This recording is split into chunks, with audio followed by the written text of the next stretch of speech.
Okay, I think we can get started then. Well, hello everyone, welcome. Today is the second day of our second weekend for the MACOY Youth Speaker Series, and today we have two wonderful psychology students, both from University of Calgary. Before we do start though, just to let you guys all know, the meeting is being recorded and can be found on the, I think, RMWB website later on. And if you guys have any questions, please pop them in the chat or raise your hand and then we'll address them once we are done speaking. I guess I'll start off with the first question. So I'll start off with Simran. Simran, what made you choose psychology as a degree?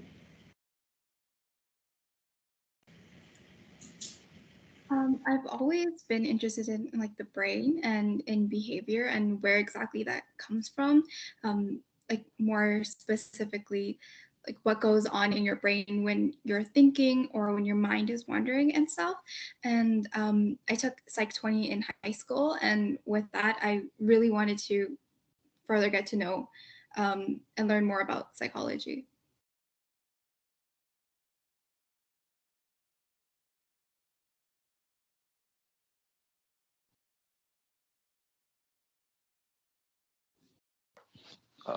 Umar, I think you're just muted, so could you just repeat what you said? Oh, sorry, I was saying, what about you, Haley? Oh, sorry. No, For myself, I had somewhat of a similar experience where I took a psychology class in high school, but I actually didn't love it. The teacher that I had for the class was just not great. But I found that the content was really interesting. And I've always had, I've always been a really big advocate for mental health. And I found that, maybe going into psychology, like when I first entered university, I wasn't even really entirely sure that this is something that I wanted to pursue. But the ability to continue to advocate for mental health was really appealing for me. And that's why I chose psychology as a degree right out of high school. So I guess just a question for both of you. Was there any other degree choices you guys had in mind? Or was psychology just that straight on? Simran, if you wanna go ahead. Okay. For me, there was actually also biological sciences. So I also am doing that at the moment. So I'm doing both psychology and biological sciences. Nice. And then for myself, I'm just taking a psych degree. But when I was first applying, I considered education because I really wanted to work with people. I'm a really big people person. So I considered education, and I think I even applied for education as like my secondary thing. But yeah, it was psychology that won out, which thank God.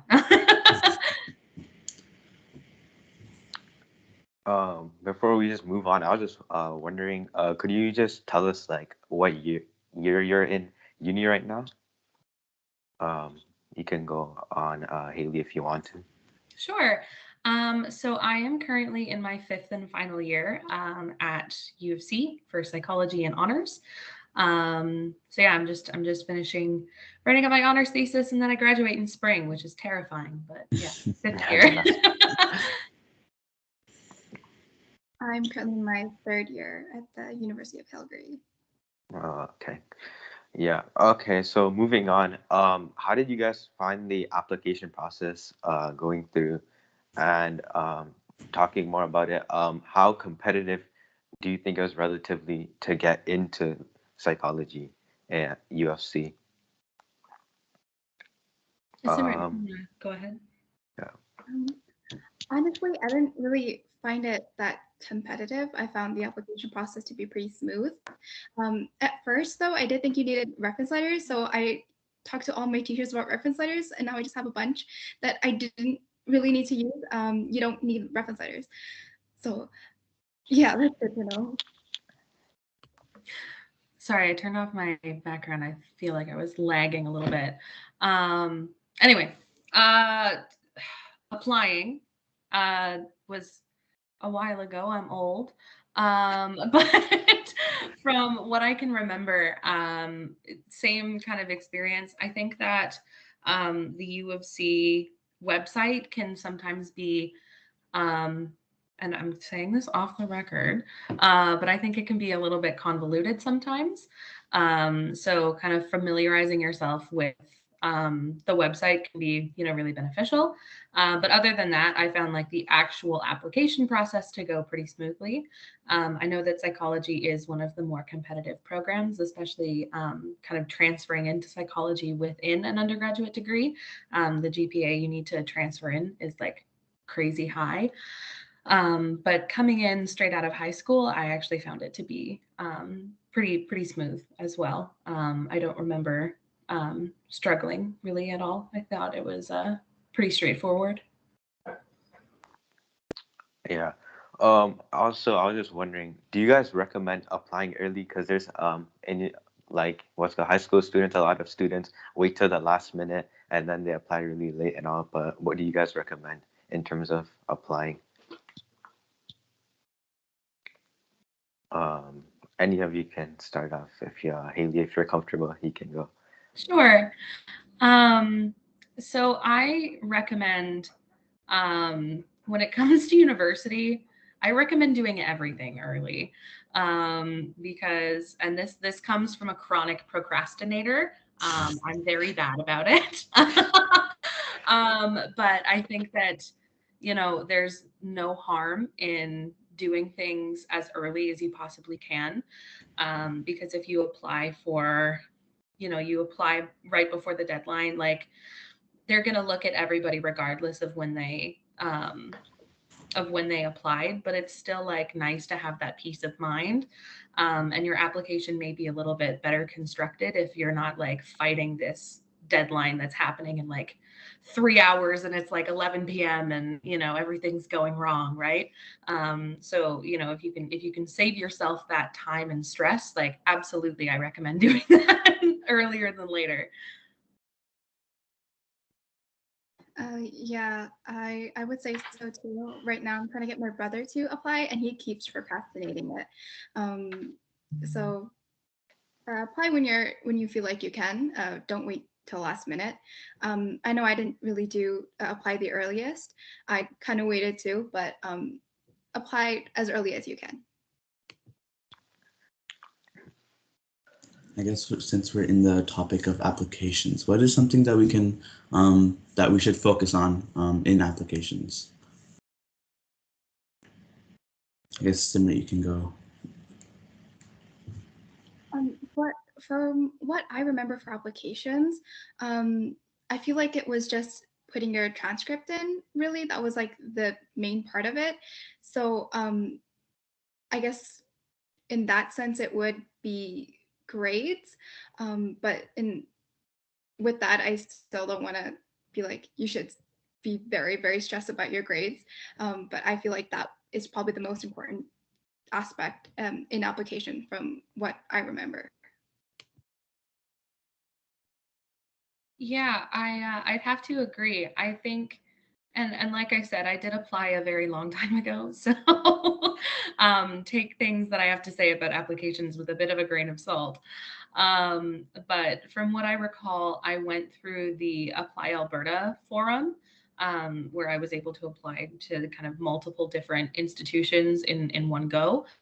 So I think my biggest piece when kind of setting up an application, be that directly through the university or be that through an external software like Apply Alberta, I think it's important just to kind of make sure that you're taking the time to make sure that you're reading, okay, this information goes in this box, this information goes in this box, because a lot of it, you think it's kind of like, you turn your brain off, you fill in the blah, blah, blah, blah, blah, done. But, there's one minor slip up. I remember I had to spend so much time on hold with like the university applications team in grade 12 because I had like misfilled out like one random box. So my application wasn't going in. So like read carefully through your application because yeah, it's you know, you don't want to end up in a situation where I was like stressed out calling the university being like, why is it not applying? Why can't I apply? When really I just needed to read the directions. So yeah, that's what I have to say about applications.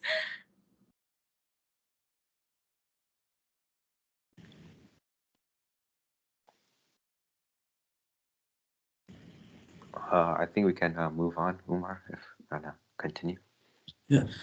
So okay, next question is what? So I know you guys are both at University of Calgary. What made you guys decide on Calgary? And then if you guys did have any other universities into play, what factors made you guys choose Calgary? I guess Simran, if you can start us off.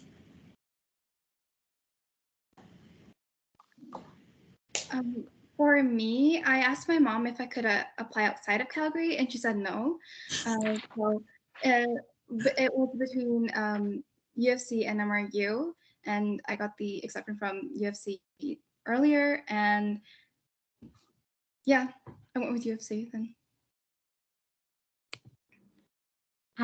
For myself, it was kind of a similar situation where I wanted to apply locally.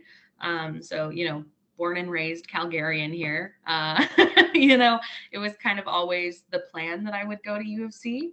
But when I was applying for universities, I did apply for U of C and then also U of A and U of L, where I was accepted to all three, which awesome.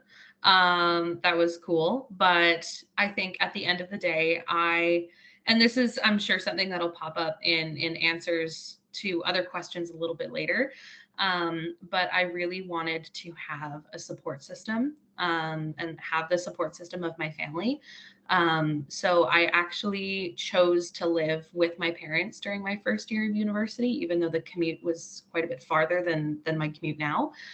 But you know, being able to have my family there and have it kind of act as a support system during my first year of university while I was making that transition, I found it to be really beneficial. So that's part of the reason why I chose U of C above U of A versus U of L. Mm-hmm. So I guess you kind of went into how your transition life was and how your parents acted as a really good support system. What was that like for you, Simran? Yeah, I'd have to agree with that. Parents are a huge support system, especially now during the pandemic, where everything is at home. I would definitely agree. Yeah, so in my first year, I lived with my parents, and like I said, it was quite a commute. I think I was commuting like an hour each way to get to school. Yeah, it was nuts. But you know, it worked out. It was fine, and I was able to make it through even in like the dead of winter when it was like super gross on McLeod. But yeah, I found it really helpful while I was, because university is kind of a whole different ballpark. And I was fortunate to have, or I am fortunate enough to have parents who have both also gone to university. So they kind of understood where I was coming from and what was going on, because I have some friends who are first generation university students. And they said that their parents' reactions differed quite a bit from my own experiences. But in order to have that support system, like I wasn't focused on, you know, paying rent or making dinner most of the time or paying for groceries or anything like that, where, you know, running a household is something that I have to focus on now that I live outside of my parents' house. Mm-hmm. Yeah, I was just gonna ask, how do you guys like the UFC like campus in general? Like, what are some like things that you like about it? Haley, if you wanna go, you can start. Sure. So the U of C campus, first of all, is kind of old, but it's got that like old academia to it. So specifically in the fall, I find like late September, early October, there's a bunch of like huge trees. And it's when it's still like kind of warm out, but also like sweater weather. So everyone's like dressing. And it's like these beautiful, beautiful trees, and the leaves are turning and changing colors. So some of the buildings are old and it shows, but also some of the buildings are really new and innovative, like the lab building, the eel building, is like carbon neutral, so it like creates its own energy, which is so cool. So I really value stuff like that on U of C campus, especially like it feels really innovative while also marrying this like kind of old school academia.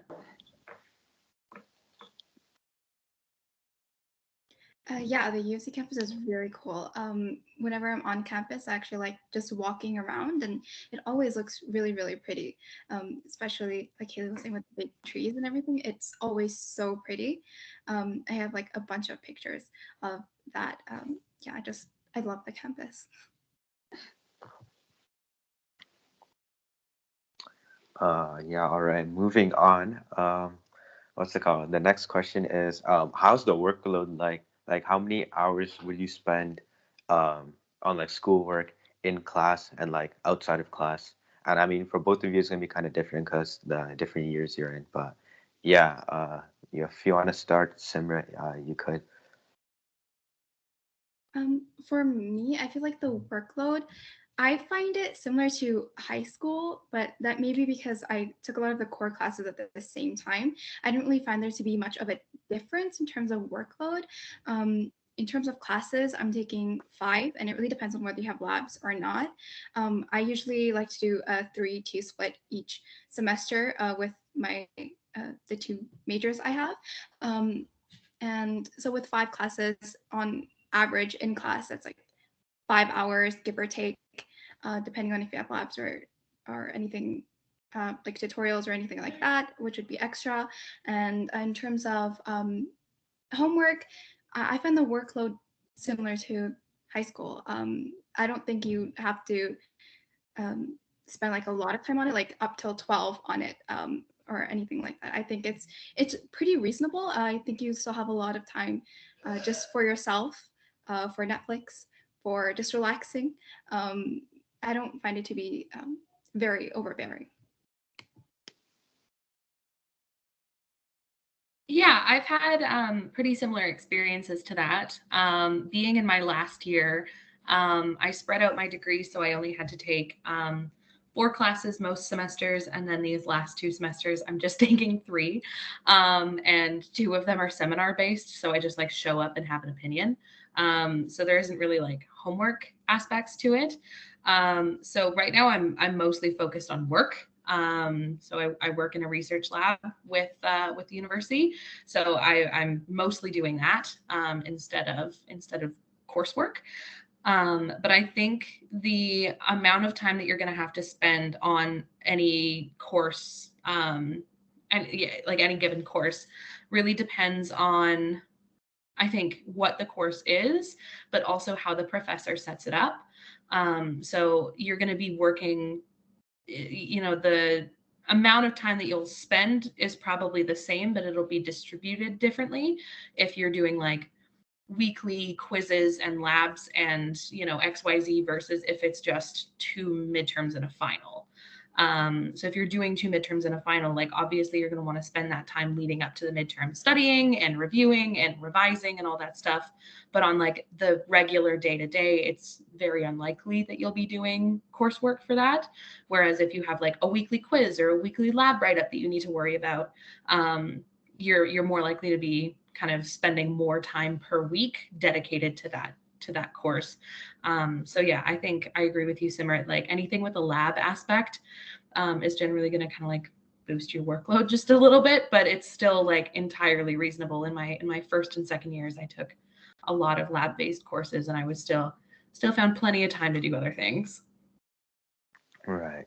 I would also like to ask you, like, how do you compare, like, I mean, for Haley right now, How would you like to compare like your final year to like your first year of uni? What was like the biggest like difference? Well, so, my first year of university, I was in psychology, but I wasn't really sure if it's where I wanted to be. And I was taking a science-based degree. You have to meet a bunch of science requirements. So I was taking all of my like intro bios and intro chems and physics and math. If you're in the audience and you're thinking about going into psych, you will have to do math in this degree. Uh, a lot of people think they don't, but you do. So yeah, anyway, I didn't really know what I was doing, and I was commuting an hour both ways, and I was, working on lab write-ups, and like I said, I'm a chronic procrastinator. So I was up like the night before until like 1 a.m, like writing my my lab write-ups. Don't do that. But yeah, I think the biggest difference now being in my final year is I have considerably more of a sense of direction. In terms of academia, you're just going to continue to kind of do the classes and do the coursework. And that hasn't really changed in my 5 years. Obviously the courses become a little bit more streamlined, which is really nice. Like I'm not focused on these like big, broad, like psychology in general, or even like abnormal psychology or cognitive psychology or anything like that, like these big generalized ideas. I'm focused on considerably more like streamlined classes, which is really, really interesting. But for the most part, I think, yeah, I just have more of an understanding of like who I am as an academic and where I want to go following graduation. That isn't to say I have everything figured out, because that is far from the truth, but I have more of an idea, which is nice. How was it for you, Simrit? This year, in comparison to my first year, I would say the same thing. It's just having more of a sense of direction. Classes aren't as broad anymore, and they're still pretty broad, but they're kind of becoming more and more focused, which I really enjoy. But yeah, other than that, I would mostly agree. Yeah. Yeah. Okay, so this is a question, I guess, in the same topic area. So you guys said that your workload was pretty much the same as high school. So did that really interfere with any of your guys' social lives?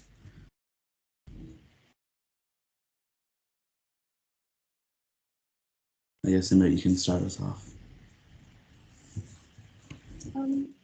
No, I don't think it did. I in my first year, I was still able to volunteer, and still able to still able to volunteer, and still able to keep in contact with my friends and go out, or do any of the other social activities I would. I'm pretty introverted, so even when given the chance of going out, I would most likely not, but I did have the time to do that if I wanted to.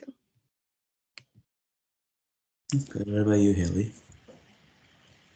I think in my first year, I was so focused on getting like the perfect grades, that I didn't really allow myself the time, because I kind of like tricked myself into being like, okay, well, if you're spending time with friends, or if you're doing something that's not academia related, you're falling behind, or you're going to put yourself off in like a worse spot. Which, as I've learned, is like fully and completely not the truth. Right? Like the extra hours that I was spending on my studies, I can't say they really improved my grades all that much, but they did like considerably like decrease my mental health, So I think it's important, especially going into university, is striking that balance between school and social life.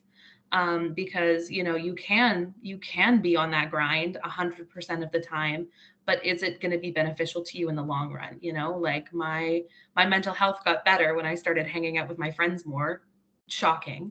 So, and then with that, I felt more motivated and more driven and, you know, XYZ. And I felt a little bit, you know, I was maintaining that the grade point average that I had, even though I was spending less time on my studies because I was focusing more on making sure that like my mental health was up to par and that I was taking breaks. Breaks are needed in university. Yeah, so I think it really is dependent on what you make it, and you can really kind of trick yourself into believing that 100% of your time needs to be devoted to your studies, and sometimes it does, but not all the time. Not 100% of the time do you need to be 100% focused on your studies, because you'll burn out so fast. So it's really actually quite important, I find, to do other things. That's wonderful. I'm glad that you kind of pushed yourself back up there after your first year. And I guess this is a little bit of a personal question. I guess this will be an experience different from both of you. But how did COVID affect your lives in university? Because you guys, I think, were both in university while COVID did hit. So how was that for you guys? I guess, Simrit, you could start us off. For me, it was just, I've done online classes before, so there wasn't really much of a transition period for me to get more comfortable with doing online classes. It was kind of disappointing because it's nice being on campus. Even now, it's all online again, compared to my last semester where I had at least one course on campus. So there wasn't really like a transition. It's just more so making sure that you're keeping up with your work, because when you're at home, it's very easy to just slack off and just procrastinate everything. And that's something that I've struggled with the most with everything being online. I tend to like study for everything like the absolute last minute. And I'm working on that. That is not something you should do. But other than that, in terms of social life, I don't really think it impacted that much, because again, I'm very introverted, so I don't really mind being home, but I do slack off a lot. Yeah, so myself, I am a huge extrovert. If you can't tell by the everything about me. So yeah, I am really extroverted. So being online and away from my peers is challenging. I also have like pretty bad ADHD. So being in my bedroom while I'm trying to like write my papers, I'm like, well, I could write my paper or I could take a nap. So it's that kind of like aspect of self-control almost, when, and like we're all going through this COVID nightmare, and our ability to tolerate issues and stress is considerably depleted. So on one hand, I'm like, no, I need to be kind to myself. I'm going to take a nap. But on the other hand, I'm like, no, dude, like do your coursework. So yeah, I personally really struggle with online classes just because my attention span doesn't exist. So that is troublesome. But other than that, you know, a lot of professors have really put the effort in to try and make things feel as close to normal as possible. So a lot of professors really deserve a pat on the back for, you know, kind of dealing with the cards they've been dealt.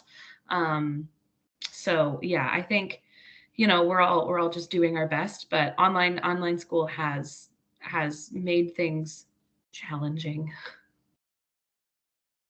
I guess another question for you, Haley, if you don't mind answering. Of course. How was it like? You said that you were pretty, you had ADHD, and how was university life like then? I know it's a little challenging for like a whole lot of people. Oh God. So ADHD, yeah, I think I just need to, it's all about the compensatory mechanisms that you engage, you know, because and being in psychology, you know, it's nice because I'm like learning about this stuff while also like actually dealing with it in a real world sense. So I learned something from my class. I'm like, maybe I should try that. But it's for me about, you know, setting yourself up for success, which I feel like is applicable to everybody, regardless of what they do or do not struggle with, you know, is knowing yourself well enough to set yourself up in a position where you know that you are going to thrive, right? So engaging things for myself, I find that the Pomodoro Technique, if you guys have used or heard of that, and for anybody who doesn't know, it's basically having like a set time. You work for this period of time, and then you have a set break, and then you work, and then you have a set break, instead of just kind of like sitting down at your laptop and going nuts. I think having, you know, a little bit of structure really helps, and I think that's why I struggle with online classes a little bit, is because I've reduced the amount of structure that I have in my day-to-day. But being able to kind of compensate for that in other ways by, you know, engaging in the Pomodoro technique, or you know, giving my roommate my phone, or, you know, something like that, in order to keep myself focused and on task, doing the things that I need to be doing, instead of getting distracted. And obviously, you know, I might need to put a little bit more effort into staying focused than, you know, the regular individual, but it is something that everybody does need to focus on. You know, it's something that everybody struggles with. Like, not everybody has like a perfect attention span, you know? So I think that it does make things a little bit more challenging, sure. But it's definitely, it's manageable as long as you are honest with yourself, and set yourself up for success, and you know, don't use it as like a cop out almost, because it's really easy to be like, well, I have ADHD, so I can't do it, and it's like, no, you can, you can do it. Like you're stronger and better than that. You can do this. Don't let some ADHD slow you down. So. That's great. And I guess this went into a little bit of the next question as well. So, like, study habits. Simran, do you want to kind of give us some study habits that you found really useful in university?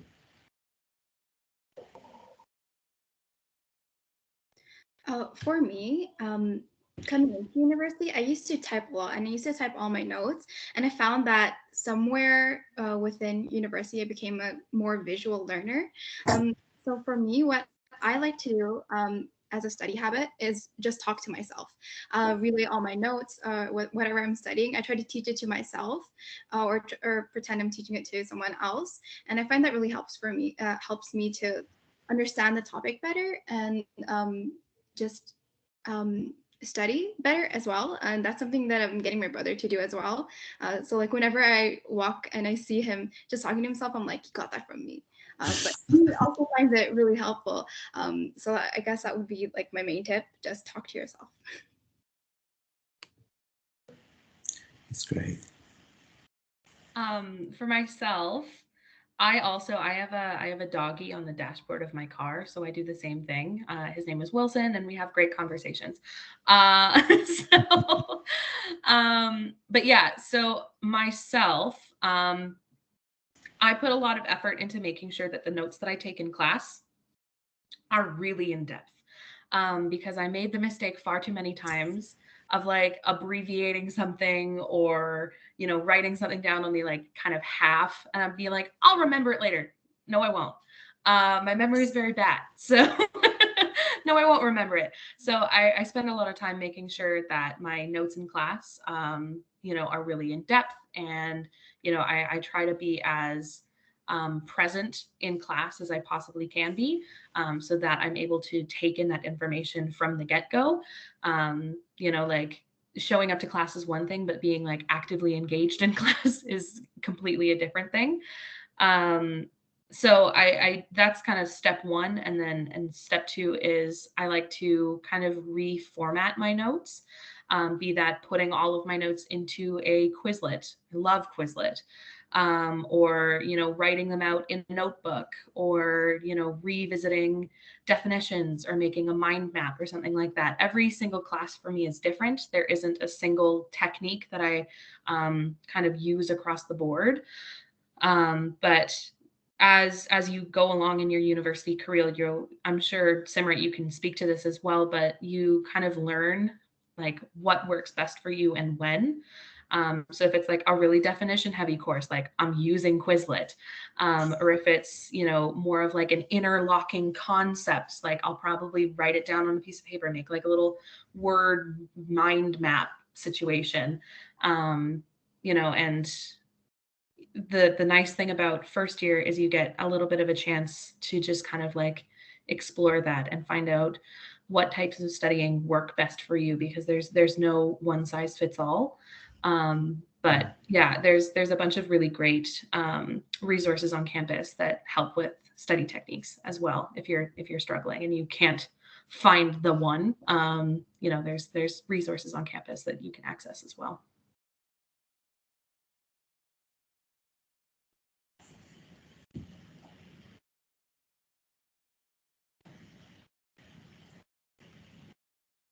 But do you want to go on with the next one? Oh, okay, yeah, no worries. So the next question is, what's the biggest difference between like your university life and your like high school life? And adding on to that, like courses that you took in high school, like science courses like chemistry, biology, psychology, if you took that, etc. Did those courses help you prepare coming into university, or no?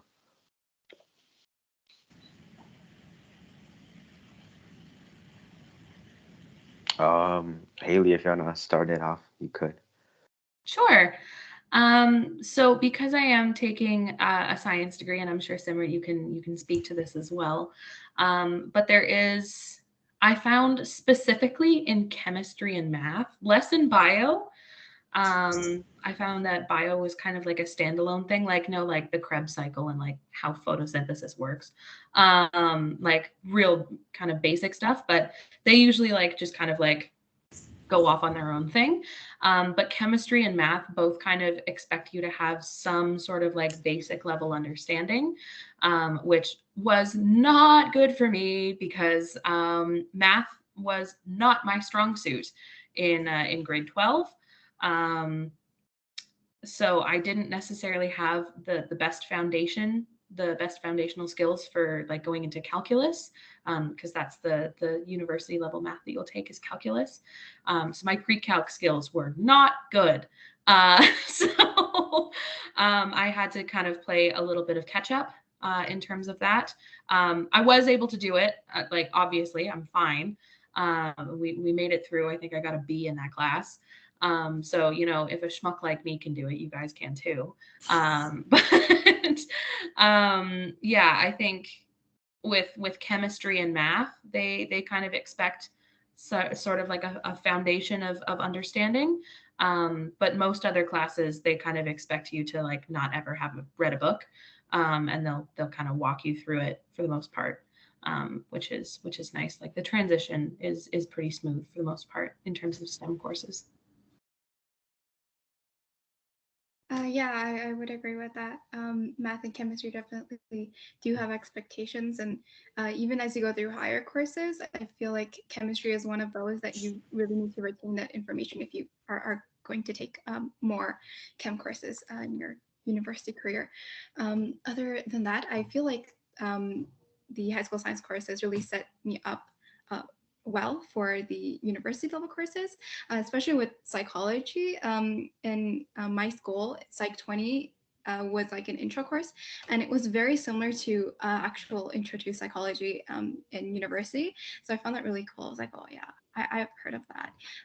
So that was really good. And for biology as well, biology usually most likely is going to expand on the Krebs cycle or the central dogma of biology. It's just going to give you more depth each time, most courses. Chemistry, though, I feel like leading up to uni level chemistry, each year they're like, no, that's wrong. It's actually like this. No, that's wrong. It's actually like this. And then you get to university and they're like, everything you learned is actually wrong. It's actually like this. And I felt really betrayed. But it makes sense because they're trying to get you better suited for it so that you understand it better. But it's still a betrayal.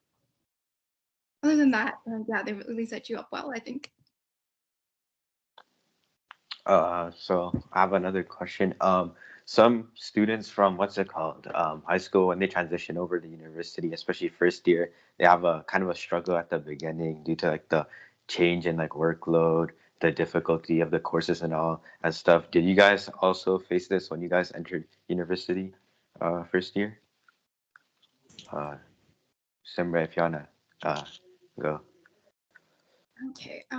For me in high school, going into university, I experienced like a huge burnout, but that was because of high school. I did something that I would not recommend anyone doing. I took like most of my grade 12 courses in grade 11, and I was a part-time student in grade 12. I did mostly options in my grade 12 year, so that was nice. That really kind of it was really good for my mental health. So I was like, I was coming out of like this huge, just like burnout. And what I transitioned was like the way of my thinking. I used to be very grades focused. I was like, if I'm not getting this grade, that's really bad. But like going into it, I really like hammered it into myself that it's like I'm here to learn. And if I see that improvement on my understanding, if I'm actually learning, then that's like what the goal is. It's not the grade. And I like completely stopped caring about that. But it was like a long transition. It's something that I stopped to remind myself that like as long as I'm learning, as long as I think I'm grasping everything better and I see that I'm doing better, that's what matters the most. So I feel like that would be like the biggest thing within that transition for me. I think for myself, I fully agree with what you had to say. There is like really just focusing on like less of the grades and more of like taking in the information. Yeah, I definitely took a really similar stance. I think for me, the biggest difference between high school and university was more about the change in accountability and personal accountability. So high school, you know, the classes are considerably smaller, you know, like if you don't show up one day, your teacher's going to know and probably like call your parents and be like, "Yo, your kid's not in class." Um and you know, you've got this quiz this week and this assignment this week and your teacher reminds you every single day and 2 days before they're like, "Oh, by the way, this is due," or they'll give you like in class time to work on it, stuff like that. Whereas university, it's considerably more like you have to hold yourself accountable to doing those things.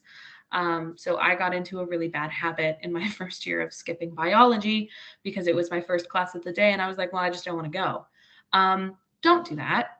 Don't do that. Go to class. You're paying for it. Go to class.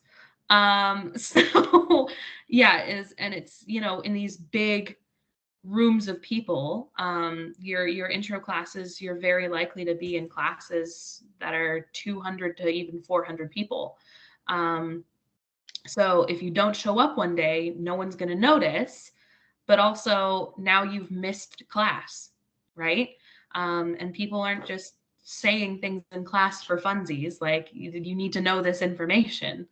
So holding yourself accountable to doing your assignments and studying for the midterms and going to class and stuff like that, I think was my biggest adjustment.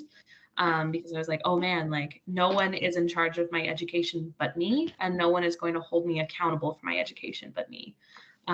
So you need to kind of like face up to yourself and be like, okay, are we going to do this or are we going to not? And I think that's one of the really big deciding factors that kind of determines whether or not you sink or swim in university is if you can kind of face yourself in the mirror and be like, okay, let's do this.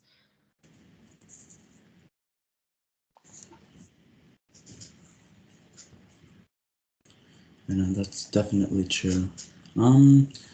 Going back to like high school and stuff. In the transition of entire university, what's something that you really were really like proud of yourself? Like, what's something that you'd keep or you kept from high school into university?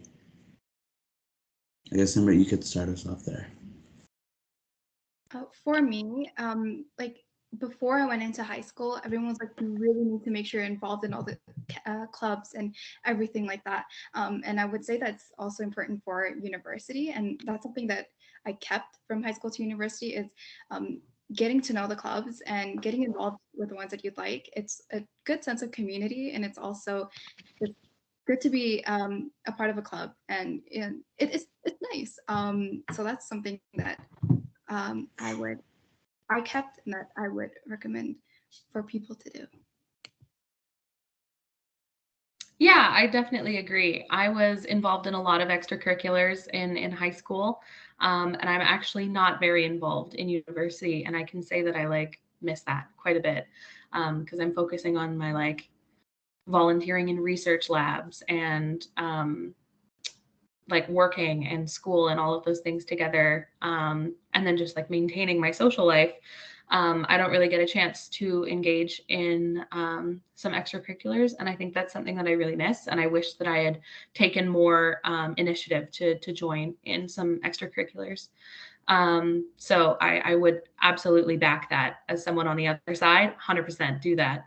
For myself, speaking about what I kept from high school to university is I think it's really important, and I've spoken about this again a little bit with in terms of my parents, but this is also friends as well. Is it's really important to have a social support system because university can be quite isolating at times, especially in like if you go to U of C, you know, everybody knows that the winters here are not super fun. You know, so it's like dark at 3 p.m. and you're sad and it's midterms. Having some friends can really help, as well as, you know, not just you know, having friends is good because you have friends. But also, if you have friends specifically in your classes, well, now you've got someone who can, you know, if you miss a class, you've got someone who can send you the notes, or, you know, you can read each other's papers or study together or something like that. Even just having someone holding you accountable, like my one of my best friends, she has been in many of my classes in university. And if I didn't show up to class, I would get a very angry text message from her. So I sometimes would just go to class because I was like, well, I can't make Alex mad, so I gotta go. So having a social support system, I think, is really important because university can be, you can just kind of fade into the crowd. Don't have friends. It's good for you. It's really beneficial in terms of, you know, mental wellness and health, but also it can be beneficial for your academics as well.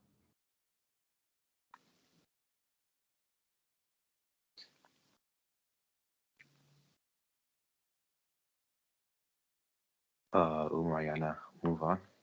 Yeah, absolutely. So what are some tools that you guys either used before and are continuing to use or recently found out about that you guys really would like to share with us? For example, I think Haley, you mentioned Quizlet was one of them. So maybe if there's any other, Simran?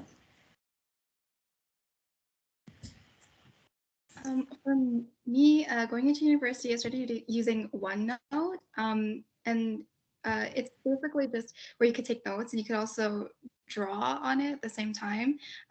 That's really the only tool I can think of in terms of that. Yeah, that's the only tool I can think of at the moment. Y'all, I have so many. I have a tab on my browser where it's like a little folder in the bookmarks bar, and it's just straight bookmarks of websites that I use for university. There's also a bunch of Chrome extensions that I use and I find to be quite helpful.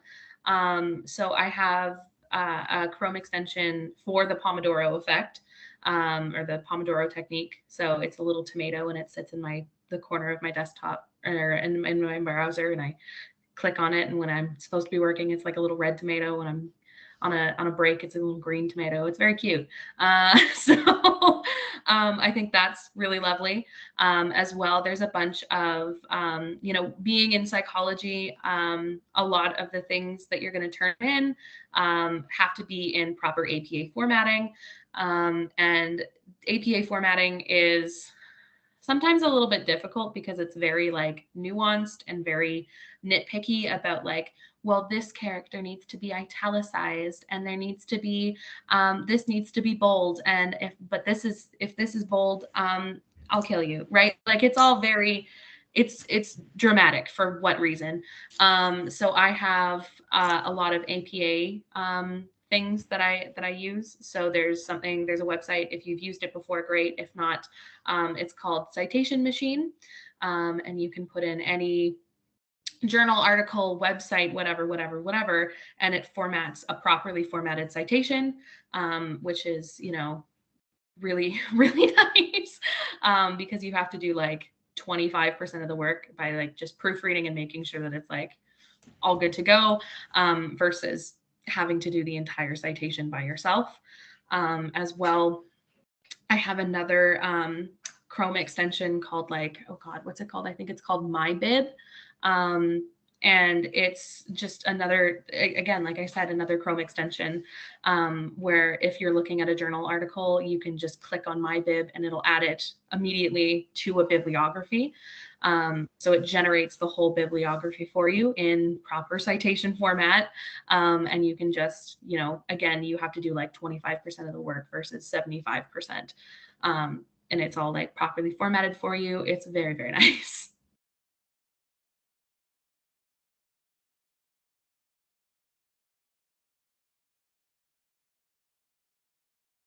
But you're muted.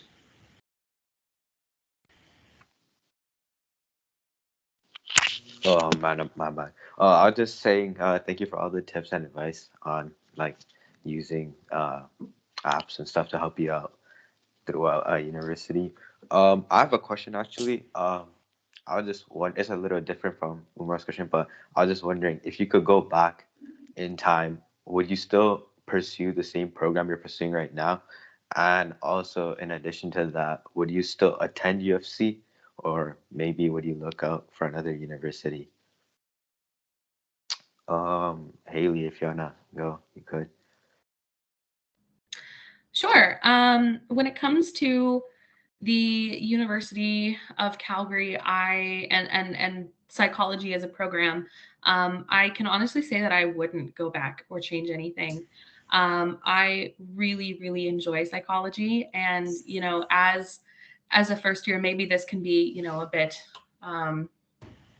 It sounds a bit nicer, a bit reassuring. When I started in my first year, I wasn't 100% sure if psychology was for me.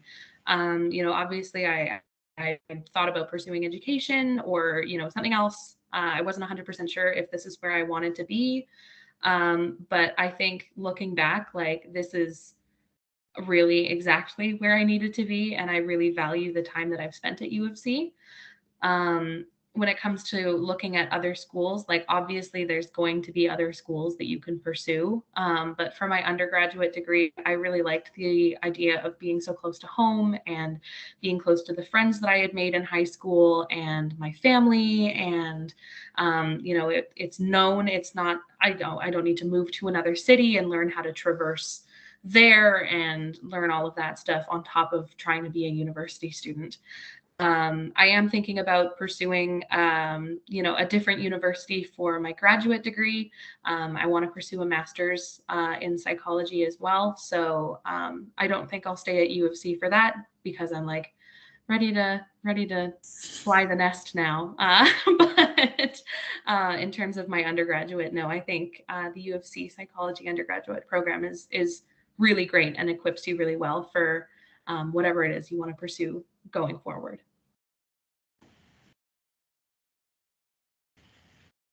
Yeah, I definitely agree. I try to make it a point not to regret anything I've done in the past, because I try to remind myself that that makes me who I am today, and I kind of like who I am today. So I like that I chose USC and the majors I chose, and I wouldn't change that.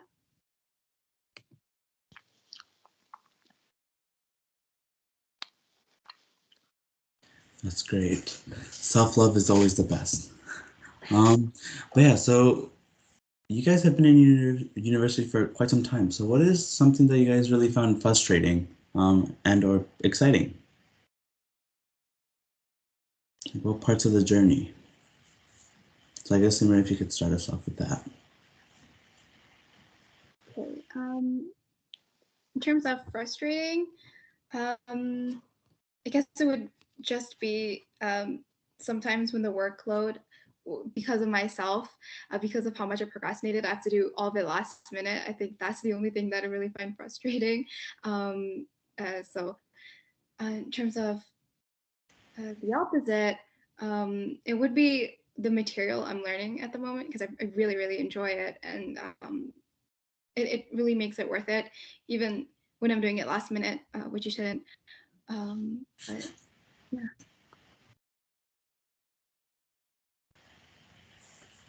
There we go. Yeah, I definitely agree with all of those sentiments. I think for myself, the thing that I was finding myself most frustrated, but also most excited about, so kind of a double-edged sword, is becoming a person, like becoming more of an adult.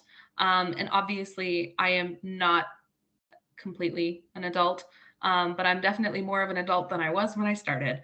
Right. So it's learning to become like a person, on top of trying to do your studies and stuff. So I think it's really frustrating when, it feels, it can feel very overwhelming at times, right? You're trying to focus on, oh man, like I have to pay rent and I have to pay for groceries and I need to make sure that I study for this midterm, but also I have to go to work. And also my parents are calling me and I haven't talked to them in 2 weeks. And my friends are asking me to hang out and I want to hang out with them, but I've got all this stuff that I need to do. And now I have to do laundry. Right. So it can be very, very frustrating, especially when you're trying to navigate university at the same time. But I think it's also super exciting at the same time, right? I look back at who I was and the person I was when I first started university, and that scared little 18-year-old would think that, I'm doing pretty good for myself. So I think just that determination and the ability to see, like, look at this life that I've made for myself, it's not so bad, and I've still managed to keep my grades pretty good. So I think it can be definitely overwhelming at times, but it's also a really, really rewarding process, that I feel like more of a person than I was when I first started university, if that makes sense. Adding on to Umar's question, I have a question of my own. Do you guys like having like this like freedom that you're given when you enter university, of like kind of being yourself, managing your own decisions and all? Like, what are some like ups and downs of like this like freedom you're given? Um, Simra, if you wanna start, you could. Um, I it's difficult managing decisions on your own, but it also is nice because you feel like you're like a powerful person now. So it's just, I guess, getting in the hang of it and making sure that the decisions you're making are the best for yourself. But at the same time, coming from the household that I do, a lot of the decisions are still made by my parents. So I don't have total freedom, but I do have some. So in that, it's just making sure that you are serving yourself the best way you can. And it might take some time for you to learn how best to do that. Yeah, I definitely agree. I think um, the freedom that you get being in university, I think it circles back to that accountability piece, where you need to be able to hold yourself accountable to, staying on top of your studies and staying on top of, like paying for your bills and, cleaning your house. And I've seen some apartments of 20 somethings. They're gross. Clean your vacuum, you know. So I think it's important to hold yourself accountable for those things, but also not like drive yourself into the ground, because if you're burning the candle at both ends, that's not going to be beneficial for you in the long run either. So I think it's kind of about striking that middle ground. And Simmered is absolutely correct. It takes quite a bit of trial and error in order to figure out what works best for you, and what works for you might not work for someone else, and what works for someone else might not work for you, and that's totally fine. But it's about being honest with yourself and thinking about, like, is this the life that I'm living? Is it bringing me joy? Is it going to take me where I want to go? You know, am I happy here? Because if you're not, then what's the point, right? So holding yourself accountable to those factors, I think, is really important, and something that you learn alongside being in university. No, that's definitely true. I have another question. Is that the field both of you are pursuing right now or studying right now is like constantly like changing? Like there's like new discoveries being made like in the real world and all. Do you guys like find this like fascinating and like kind of cool? Haley, if you wanna answer first, you could. Yeah, absolutely. So I think that was one of the, you know, kind of going back a little bit, I think that was one of the things about psychology that I wasn't really expecting, is it's, especially at the University of Calgary, very research focused. I knew it was like a constantly evolving field, but I didn't really think about how that evolution happened. And it turns out it happens here now, at the university. I'm actually a part of it. So, you know, like being able to engage in research, and, you know, like there's so many research opportunities at U of C. Like it's because it's such a research heavy school. If you want to be involved in research, you'll be involved in research. I'm a part of like 3 different labs right now. I'm working in one, I'm doing my honors thesis in another, I'm volunteering in one. Like it's, you know, I'm constantly thinking about how we can further psychology as a field, and what we can understand based on, like, what am I learning in classes, and how can I marry this into potentially a project of my own, or, you know, the projects that I'm working on with my supervisors. So it is something that's I wasn't expecting, but it's something that I'm really, really interested in. Yeah, I definitely agree with that. It's one of the things that drew me to psychology. I love learning, and I love being in a field that is growing all the time. And every day there are new articles and studies being published, and there is a lot more to learn, and there's a lot more that's currently being put out there. That's all very, very cool. And uh, yeah, there are a lot of research opportunities at the University of Calgary, especially in psychology. There are a lot of opportunities for first year students to get involved, whether it's through volunteering or whatever. And I found that to be something that's more accessible in psychology rather than biological sciences. So it's really cool seeing all that happen. And yeah. So I do have a question in terms of like volunteering and work experience before university. What type of volunteering do you really recommend before you go into university, especially for the psychology course? I guess Simran, you could start us off with that.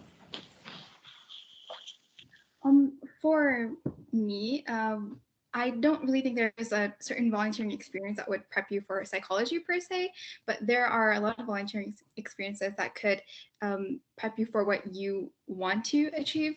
Something that I did in high school was I mentored a young robotics team, and that's something that I'm continuing on to now. It's mentoring because I like teaching and mentoring in general, but I'm not really sure that that connects very greatly to psychology. So it's more so exploring your own passions, what you want to do through volunteering, rather than making sure that they align with your major or what you want to do in the future. It's just making sure that you enjoy it, because if you don't, then you don't want to do it. And then it's just like, oh, actually, I don't want to go, but you feel like you have to. So it's just for any volunteering experience you choose to have, make sure that you really like it and that you really want to make time for it. And because if you're just doing it because you feel like you're supposed to, then you won't make time for it.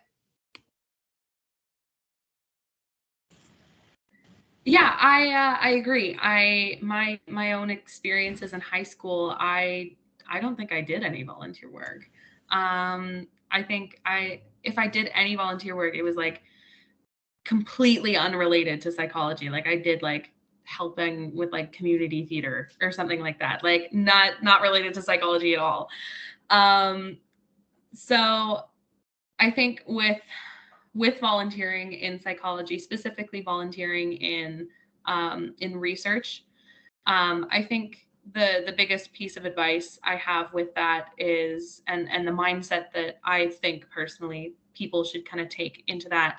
I agree with you, Simran, about like actually liking your volunteer experience, because if you just feel like obligated to, you'll resent it, and the whole thing is not great. But also just like being patient and continuing to like being kind of determined, because the amount of emails that I sent out to potential PIs before I started volunteering at the place that I was volunteering in I think it was second year, where I'm now employed, which is very cool. I sent out so many emails, and it's nothing personal for someone to be like, no, we don't have space for you right now, or like, we're looking for someone with more experience. That's fine. You're in first year or second year or even third year. You're undergrad, right? You don't know everything. So being patient but determined, that's something, because there is so much, you kind of have to wade through it a little bit. But if you have the time and the determination, you will find something that really aligns with your research interests or your volunteering interests or where you want to be or what you want to do. You just you need to maintain some patience for a little bit. Oh, that's great. And I guess final question, I think from my end, what's the best piece of advice that you'd want to give us that helped you with your university journey? I guess Simran, you could start us off with that one as well. That would be what I said earlier, making sure that that you're focusing more on learning as a journey rather than just its numerical value, making sure that you're actually getting the most out of it. You are here because you're paying for it. So you want to make sure you're getting the most out of it in terms of what you're learning rather than in terms of what your grades are, and really seeing that improvement in yourself, and like you understand this topic better, or you like this so much that you want to do more of it, and really focusing on university as a learning journey. Forget about the grades. They're kind of important, but it's more about what you like and what you want to do. Yeah, mine is very similar. I think the biggest piece of advice that I can give at this point in time, mostly just kind of centers around being kind to yourself, and that can look like a lot of different things, especially in COVID times right now. Things are so crazy all the time. And it's really important to check in with yourself and, think about, okay, how am I doing?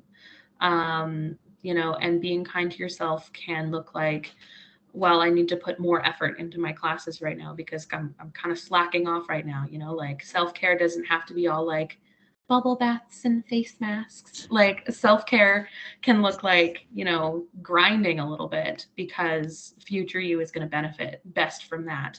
But future you can also benefit from not burning the candle at both ends. And sometimes you do need to take a nap. Like we're all just grown up toddlers. Drink some water, have some food, take a nap, reassess, So yeah, I think it's just focusing on being kind to yourself and recognizing that your best is going to look really different on different days. Your best might not look the same as it did in high school, and your best might not look the same in first year as it does in your final years.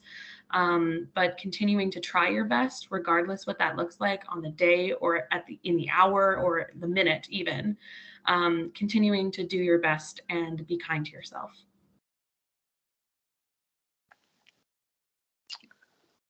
I mean, I don't really have any more questions from my end, but let's start answering the questions from the chat.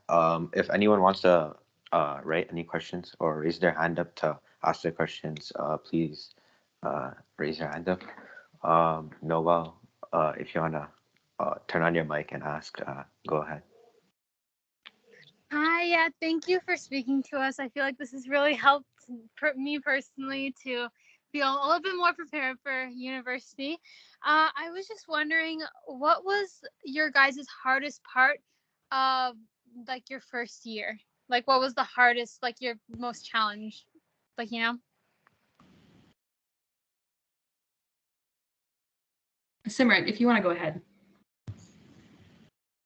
Sure. I didn't really find it challenging in terms of not academically. For me, it was physics. I only took physics 10, and going into physics, I sucked at it. I don't know why, but it's something that I had to take, and now I'm procrastinating on taking the second physics course to go along with that. So if you feel like you need to take that, I recommend doing some high school physics other than physics 10, because I found it very challenging. I think that was the most challenging part of my first year. I think for me, it was kind of acclimating myself with such different circumstances. You know, high school is very like, okay, you show up, you do the same thing every day. It's 8:30 to 3:30, and then you go home, or you do your extracurriculars, or you go to your job, or whatever. But university is, you know, you could start, like I have class days this year where I don't start until 2 p.m. Or sometimes you're starting at 8 in the morning and not finishing because your lab finishes at 7, right? So I think for me, I was a little bit weary because I didn't have that structure. So it took some time to adjust to the different days and the different, like, what am I doing today? It's Thursday, but I get to sleep in until noon because my class isn't until 3 p.m. today, right? So I think that was not necessarily something that I struggled with, but it was definitely like a really big adjustment for me. That did make things it took some getting used to. And also the fact that I had like complete autonomy over my day. Like if I didn't want to go to class, who was going to stop me? So yeah, learning to kind of like navigate within a schedule that wasn't set 9 to 5, sitting with the same 20, 30 people for 8 hours every single day. It's not challenging. It's just different. And that change was weird for me. Thank you. So we do have a question in the chat. Erin asked specifically to Haley, do you have any tips for working through ADHD while working online? Yeah, so I think, and obviously, like my ADHD looks very different than other people's. I think the big one that I really struggle with is my memory is very bad.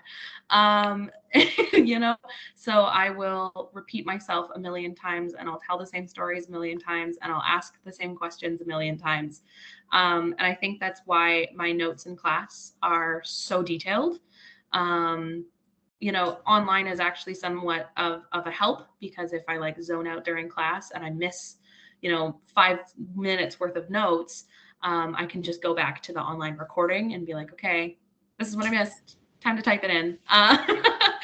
But I think working through that is, with ADHD, you just really need to hold yourself accountable. And that can be, telling my roommate, being like, okay, I'm going to sit down, and today at noon, I'm going to sit down and I'm going to write for an hour because I need to get this done. And engaging in your support systems and potentially using those kind of tools like the Pomodoro Technique, or if I've done it a couple of times where friends and I will go on Zoom and we'll all be muted, but we'll be working together at the same time, right? So having people kind of hold me accountable so that I'm like actually staying focused. So I'll be like working with my camera on and I'll have my phone out and people will be like, bro, it's work time. Why are you on your phone? And I'm like, oh man, that's right. Okay. So ADHD can be challenging. But again, it's all about the mechanisms that you kind of set yourself up for in success. You need to have a little bit of foresight to be like, okay, I'm not going to want to do this. Or, I also really struggle to get out of bed in the morning. So I like put my alarm, my phone, across the room. So I'm like forced to get out of bed and like go deal with it. So yeah, it's all about kind of the foresight and like setting yourself up for that success instead of just kind of like taking it as it comes, because if you're just like letting it happen to you, things might not go great. And I did that for probably about 2 years. And I was like, why am I so overwhelmed all the time? And it was because I wasn't planning and dealing with things before they actually happened, which, seems counterintuitive to say to someone with ADHD, but I promise. Also, like, talk to a therapist. That can be helpful too. My therapist is great. Talk to a therapist. No, thank you so much for the answer. Another question is, what has been the most memorable part of university? I guess Simran, you could start us off with that one as well. For me, so far, it's definitely the classes, because when you're like learning about something that you've always wanted to learn about, it's really cool getting to know it better and knowing like where it comes from and getting to know it in detail.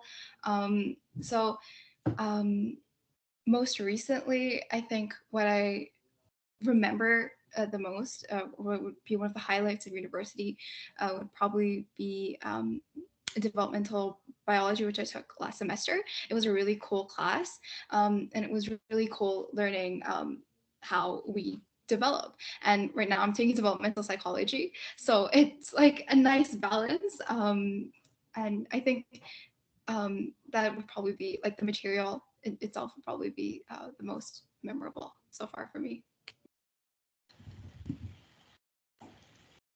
I think for myself, aging myself, being like, yeah, I'm at the end of my degree, which, but I think for me, the most memorable part, and I really am going to sound like a broken record, but the friendships that I've made with people in my degree stream, I am so very grateful for a lot of the experiences that I've had with my friends throughout university. And a lot of them, most of them, no, all of them, I met through university. Like I didn't know these people beforehand. So it was, and I've made friends in person classes, I've made friends online, and just being able to have that kind of shared camaraderie with these people is really great. So I think university is definitely about learning and broadening your scope of understanding and all that good stuff, but it's also about like the small moments between classes with your friends, or being on a Zoom movie night or something like that, right? Just spending time with people who are doing the same thing as you can be really heartwarming.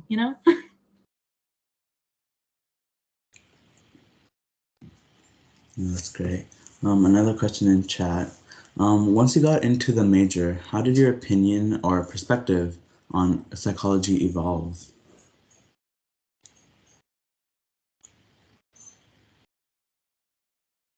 I guess Haley could go for answer that. Yeah.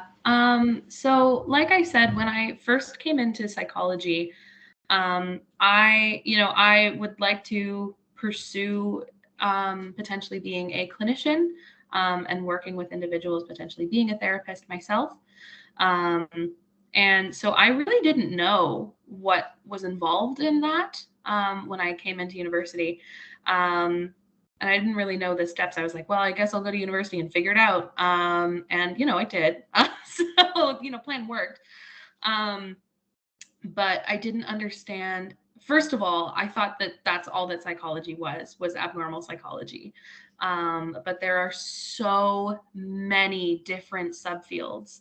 I kind of talked about them a little bit already, but you've got cognitive and you've got clinical and you have the developmental, which is so very cool.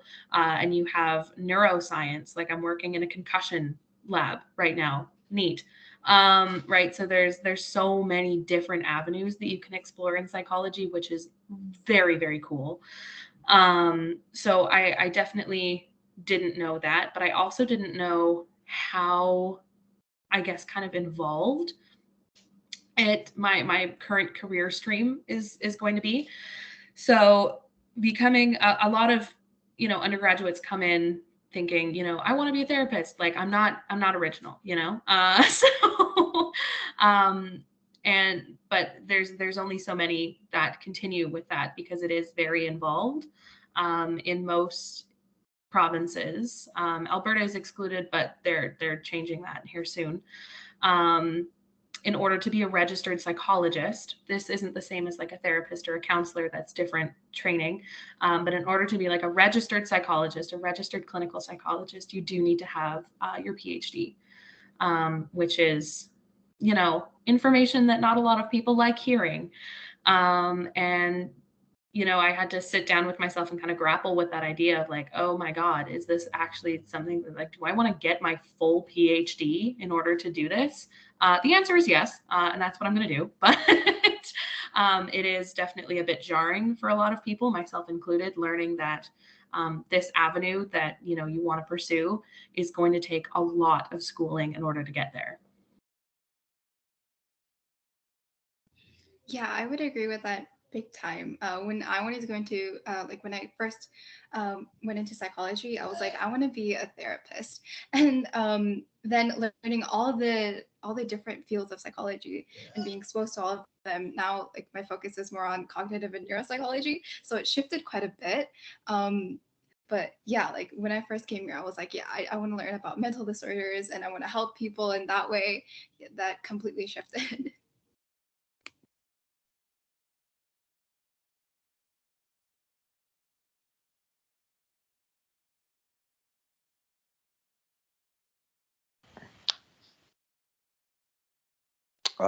I think I just see one more question in the chat that we haven't covered.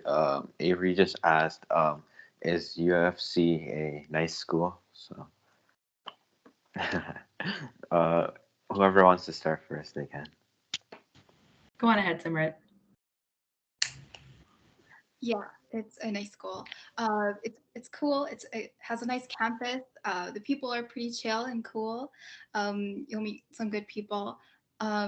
The professors, most of them are really great, and especially in psychology, there are some really, really great professors.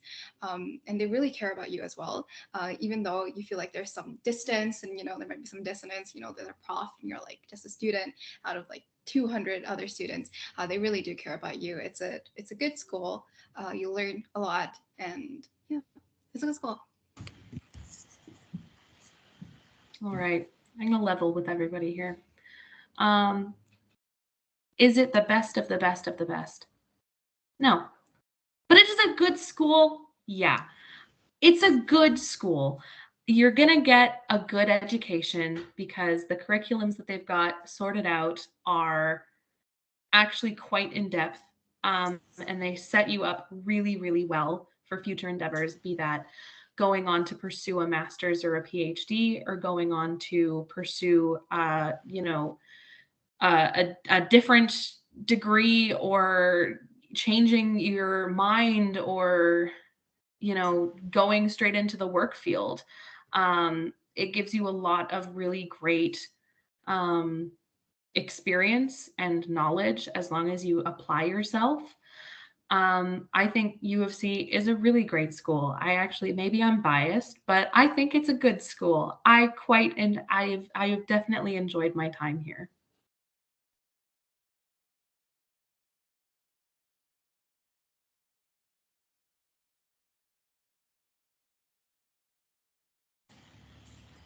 I don't see any other questions in chat, so if anyone does want to have any questions, I guess you guys can raise your hand or pop them in chat. But I do have a question for, I guess, the both of you.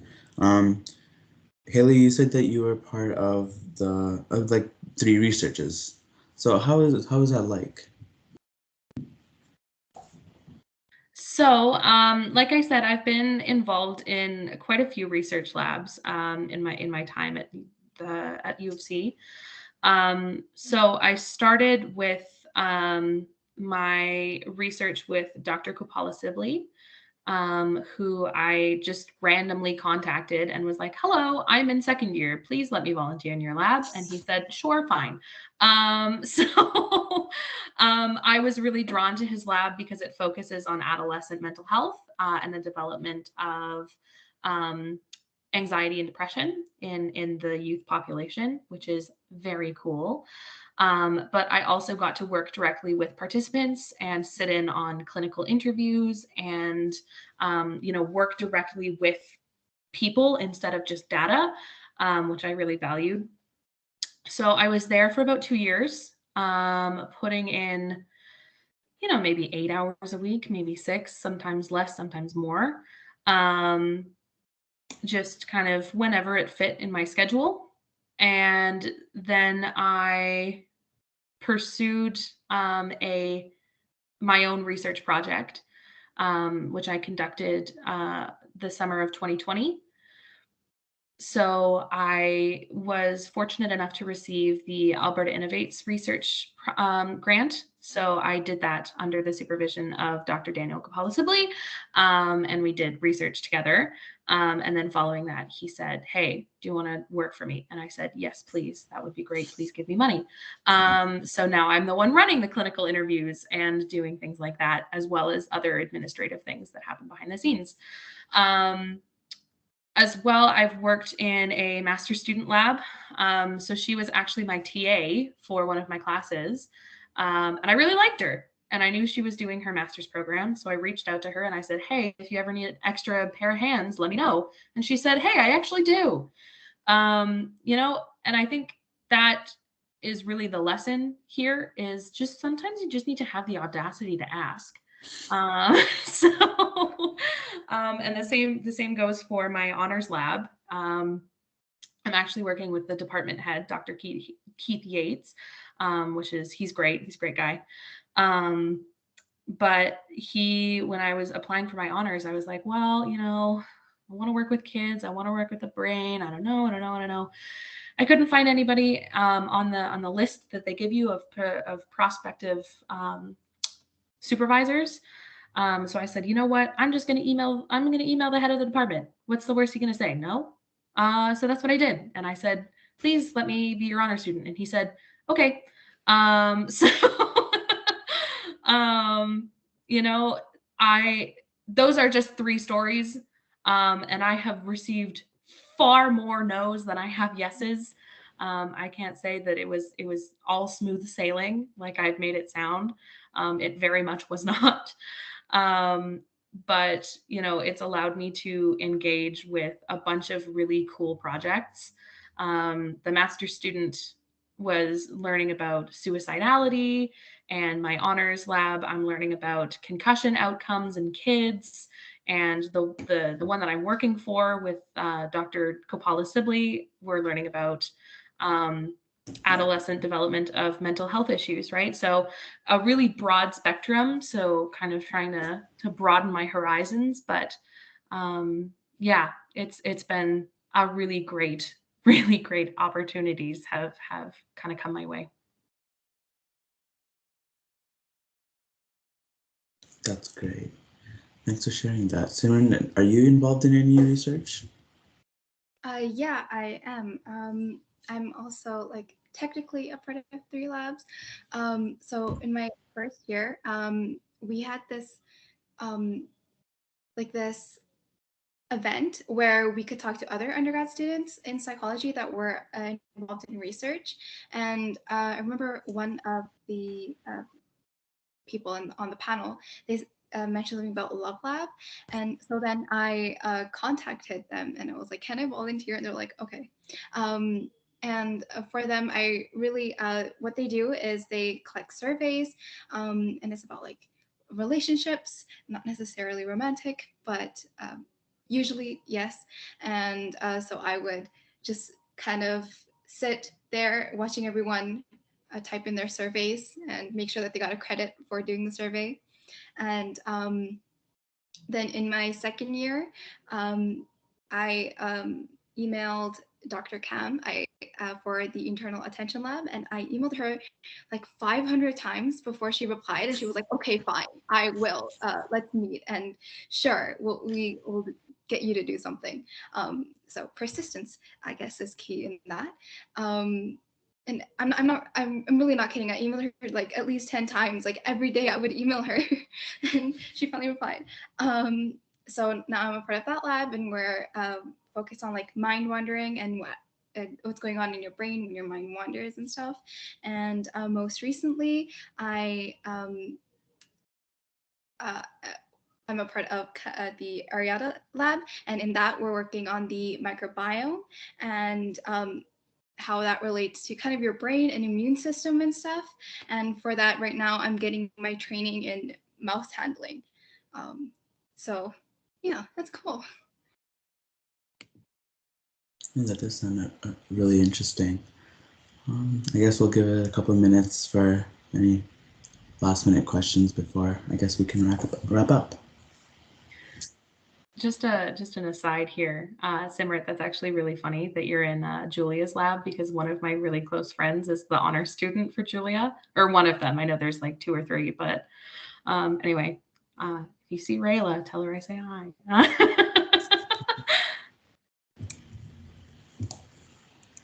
That's another thing that I like about U of C Psych is it's all like super interconnected.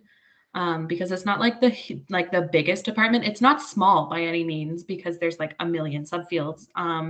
But it is like nice and interconnected, and especially like you start to get up into the upper years, and I'm sure you started to notice this a little bit, Simrit, but like you really start to form like a cohort, you know, like there's definitely like I see the same like now probably like 40 people every single day. I'm like, oh hey, what's up? We're still here. Okay, nice. Like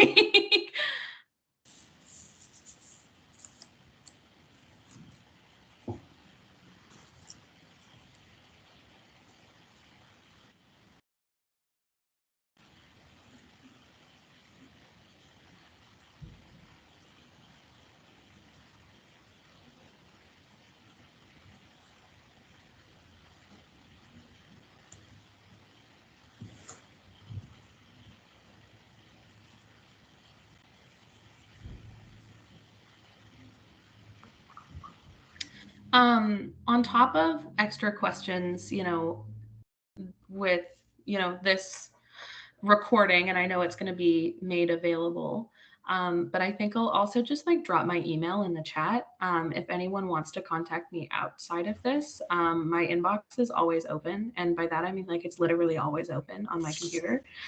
I also have my notifications turned on my phone, so like I'll probably get back to you. But if you ever have any questions about like university or my experience as a psych student or anything like that, like I want to make myself available as possible to like incoming students.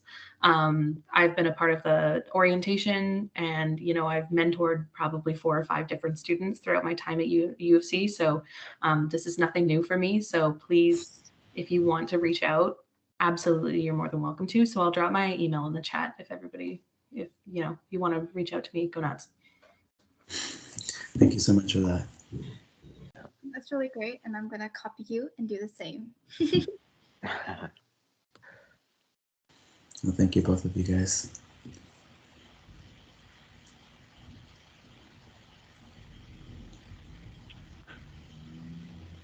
All right. I think we're ready to wrap it up. So it seems. Thank you, both of you guys, for coming today. It was very, very informative, and I think I really enjoyed hearing a lot of these perspectives coming from the psychology field. Yeah, no, I'll also like to say thank you, especially as a grade 12 that's like applying at university right now. I learned a lot and I got some good like advice and tips from like university students. So yeah, thank you so much.